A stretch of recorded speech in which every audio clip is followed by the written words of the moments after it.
प्रिय कक्षा 10 के छात्र छात्राओं, सामाजिक विज्ञान विषय की ऑनलाइन सेवा में जो शिक्षण व्यवस्था दी जा रही है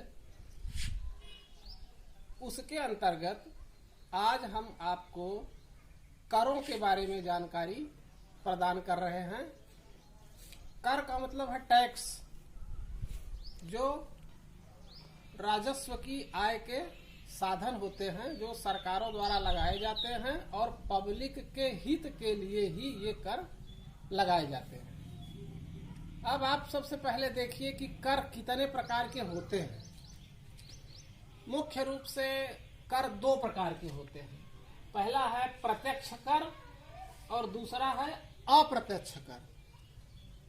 प्रत्यक्ष कर का मतलब होता है कि जो आपको सामने समझ में आए। प्रत्यक्ष कर ऐसे कर होते हैं जिनको वही व्यक्ति देता है जिन पर वे लगाए जाते हैं।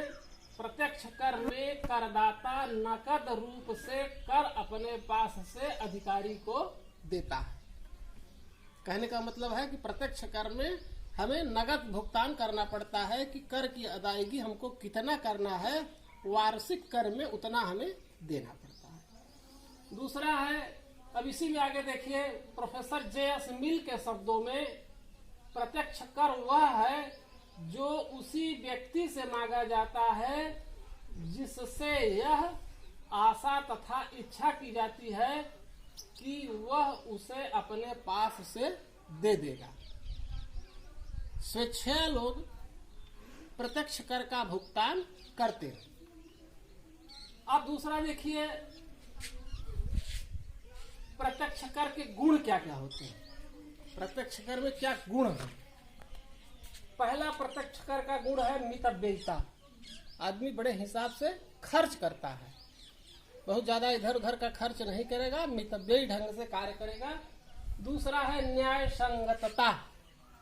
हमारी जो जिम्मेदारी है न्यायपूर्वक कि हमको इतना कर देना है, उतना हमें देना चाहिए। तीसरा है निश्चितता। करों का दर वो निश्चित है। आपका जितना इनकम होगा उसी हिसाब से आपको एक निश्चित दर पर कर देना होता है। उत्पादकता चौथा। पांचवा देखिए लोचदार है। और छठा है आय की असमानता दूर करने में सहायक होता है। आय की असमानता को दूर करने में सहायक होता है। कोई ज्यादा आय वाला वो ज्यादा टैक्स देता है और कम आय वाला कम टैक्स देता है। अब देखिए अप्रत्यक्ष कर। अप्रत्यक्ष कर वह कर है जो किसी व्यक्ति से इच्छा अथवा आशा से मांगा जाता है कि दूसरे को इस कमी से पूरा कर लेगा। अप्रत्यक्ष कर वो डायरेक्ट हमसे आपसे नहीं लगता, वो किसी न किसी बहाने या किसी न किसी सामान में जो हमारी आवश्यकताओं की पूर्ति करते हैं उन सामानों में अप्रत्यक्ष कर लगाए जाते हैं। और अप्रत्यक्ष कर का भी भुगतान हमको, आपको, सबको, यानी जितने भी लोग होते हैं देश प्रदेश में, सबको अप्रत्यक्ष करों का भुगतान करना पड़ता है। अब इसके गुण क्या हैं। ये न्यायपूर्ण होते हैं, सबके लिए बराबर बराबर हैं। दूसरा है सुविधाजनक होते हैं, सुविधा के अनुरूप ज्यादा लगाया नहीं जाता। लोचदार होते हैं। चौथा है ये समाज कल्याण के लिए लगाए जाते हैं जिससे सभी लोगों का हित हो सके। कर की चोरी कठिन है। अप्रत्यक्ष कर में कोई आदमी कर चोरी नहीं कर सकता। इसलिए नहीं कर सकता कि उसको उतना उस सामान में कर देना ही पड़ता है और इसका क्षेत्र बड़ा ही विस्तृत है, हर जगह व्यापक है। जितने भी सामान होते हैं सभी सामानों में कुछ न कुछ रूप में कर आपको देना पड़ता है। अब देखिए प्रत्यक्ष एवं अप्रत्यक्ष करों में अंतर क्या है। अभी तो हमने आपको प्रत्यक्ष कर बता दिया, प्रत्यक्ष कर के गुण बता दिया। अप्रत्यक्ष कर क्या है, अप्रत्यक्ष कर के गुण क्या है। अब इन दोनों में अंतर देखिए। प्रत्यक्ष कर का भार जो होता है वो अमीरों पर पड़ता है।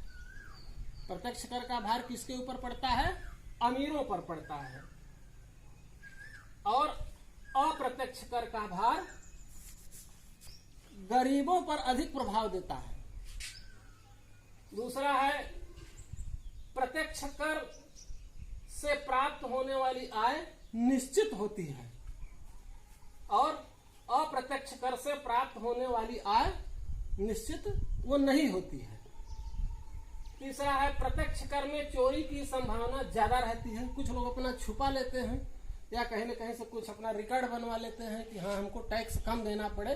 इससे लगता है कि चोरी की संभावना ज्यादा बनती है, और लेकिन अप्रत्यक्ष करों में चोरी की संभावना तनिक भी नहीं रहती। इसलिए नहीं रहती कि सबको उस सामान पर जो टैक्स लगा है बराबर रूप में देना पड़ता है। अगला देखिए, चौथा नंबर है, प्रत्यक्ष कर करदाताओं पर प्रत्यक्ष रूप से लगाए जाते हैं। प्रत्यक्ष कर किसके ऊपर लगाए जाते हैं? करदाताओं के ऊपर प्रत्यक्ष रूप से लगाए जाते हैं। और अप्रत्यक्ष कर करों के भार को अब अन्य लोगों या क्रेताओं के हाथ में या टाल दिया जाता है, उनके माध्यम से लगाए जाते हैं। प्रत्यक्ष करों के भार में समाज का निम्न आय वर्ग मुक्त रहता है। प्रत्यक्ष कर का जो पांचवा गुण है ये क्या है कि प्रत्यक्ष कर के भार में समाज का निम्न वर्ग मुक्त रहता है। समाज की निम्न वर्ग को प्रत्यक्ष कर नहीं देना पड़ता है और अप्रत्यक्ष कर से कोई मुक्त नहीं होता। इसमें सबको, चाहे समाज का गरीब व्यक्ति हो या अमीर व्यक्ति हो, सबको अप्रत्यक्ष कर देना पड़ता है। अब आपको एक संक्षेप में बता दें, जैसा कि आप लोग जानते हैं जीएसटी, एक जीएसटी टैक्स है वो भी लगता है, उसके बारे में डिटेल में और बताएंगे। लेकिन अब आपको जीएसटी का बारे में बताते हैं कि जीएसटी में कुछ ऐसी चीजें होती हैं जो जिनका टैक्स या जिन पर टैक्स नहीं लगता। 0% टैक्स देने वाली ये चीजें हैं, यानी इन सामानों पर 0% टैक्स लगता है। कौन कौन से हैं? जैसे देखिए, गेहूं पर आपको टैक्स नहीं देना पड़ेगा जीएसटी। चावल है, आटा है, मैदा है, बेसन है, चूड़ा है, ब्रेड है, गुड़ है, दूध है, दही है, लस्सी है और खुला पनीर, जिस पर आपको 0% टैक्स की दर है। इसके अतिरिक्त अंडे हैं, मीट मछली है, ताजे फल व सब्जियां हैं, प्रसाद हैं, नमक है, नमक जैसे सेंधा नमक हुआ, काला नमक हुआ, ये सब टैक्स से मुक्त हैं। सिंदूर है, बिंदी है, चूड़ी है, पान के पत्ते हैं, मिट्टी के बर्तन हैं, स्टाम्प पेपर है, कोर्ट के कागजात भी 0% जीएसटी से हैं।